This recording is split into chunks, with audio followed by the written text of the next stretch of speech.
ಈಗಾಗಲೇ ಗ್ಯಾರಂಟಿಗಳಿಗೆ ಹಣ ಕೊಡುವಂತ ಪರಿಸ್ಥಿತಿಯಲ್ಲಿಲ್ಲ. ದಲಿತರಿಗೆ ಗ್ಯಾರಂಟಿನೇ ಕೊಟ್ಟಿಲ್ಲ.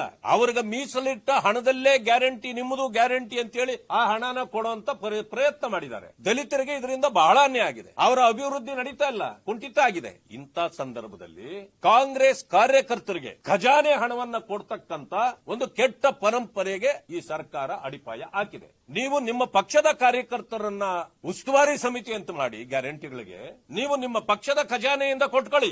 ಜನರ ಹಣವನ್ನ ಯಾಕೆ ಕೊಡ್ತೀರಿ? ಇದು ಜನರು ಕೊಡ್ತಕ್ಕಂತ ಟ್ಯಾಕ್ಸ್ ಹಣದಲ್ಲಿ. ಅದೇಗೆ ನೀವು ಕಾರ್ಯಕರ್ತರನ್ನ ಹಣ ಕೊಡ್ಲಿಕ್ಕೆ ಸಾಧ್ಯ ಇದೆ? ಬಹುಶಃ ಇದು ಪ್ರಥಮ ಇರಬಹುದು ದೇಶದಲ್ಲೇ. ಇಂಥ ಒಂದು ಕೆಟ್ಟ ಸಂಸ್ಕೃತಿಗೆ ಇವತ್ತು ಕಾಂಗ್ರೆಸ್ ಕಾರಣ ಆಗಿದೆ. ಇದರ ವಿರುದ್ಧ ಈಗಾಗಲೇ ನಾವು ಕಟ್ಟಳೆಯನ್ನ ಕೋರ್ಟ್ ಅಲ್ಲಿ ಹಾಕಿದ್ದೇವೆ. ಸದ್ಯದಲ್ಲೇ ಬರೋದಿದೆ.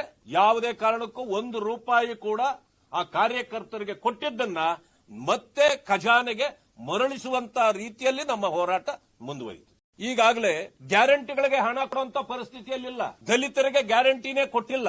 ಅವ್ರಿಗೆ ಮೀಸಲಿಟ್ಟ ಹಣದಲ್ಲೇ ಗ್ಯಾರಂಟಿ, ನಿಮ್ಮದು ಗ್ಯಾರಂಟಿ ಅಂತೇಳಿ ಆ ಹಣನ ಕೊಡುವಂತ ಪ್ರಯತ್ನ ಮಾಡಿದ್ದಾರೆ. ದಲಿತರಿಗೆ ಇದರಿಂದ ಬಹಳ ಅನ್ಯಾಯ ಆಗಿದೆ. ಅವರ ಅಭಿವೃದ್ಧಿ ನಡೀತಾ ಇಲ್ಲ, ಕುಂಠಿತ ಆಗಿದೆ. ಇಂಥ ಸಂದರ್ಭದಲ್ಲಿ ಕಾಂಗ್ರೆಸ್ ಕಾರ್ಯಕರ್ತರಿಗೆ ಖಜಾನೆ ಹಣವನ್ನ ಕೊಡ್ತಕ್ಕಂತ ಒಂದು ಕೆಟ್ಟ ಪರಂಪರೆಗೆ ಈ ಸರ್ಕಾರ ಅಡಿಪಾಯ ಹಾಕಿದೆ. ನೀವು ನಿಮ್ಮ ಪಕ್ಷದ ಕಾರ್ಯಕರ್ತರನ್ನ ಉಸ್ತುವಾರಿ ಸಮಿತಿ ಅಂತ ಮಾಡಿ ಗ್ಯಾರಂಟಿಗಳಿಗೆ ನೀವು ನಿಮ್ಮ ಪಕ್ಷದ ಖಜಾನೆಯಿಂದ ಕೊಟ್ಕೊಳ್ಳಿ.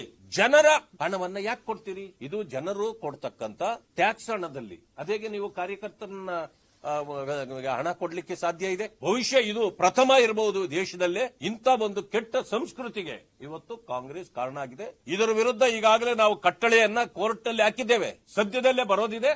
ಯಾವುದೇ ಕಾರಣಕ್ಕೂ ₹1 ಕೂಡ ಆ ಕಾರ್ಯಕರ್ತರಿಗೆ ಕೊಟ್ಟಿದ್ದನ್ನ ಮತ್ತೆ ಖಜಾನೆಗೆ ಮರಳಿಸುವಂತ ರೀತಿಯಲ್ಲಿ ನಮ್ಮ ಹೋರಾಟ ಮುಂದುವರಿಯಿತು.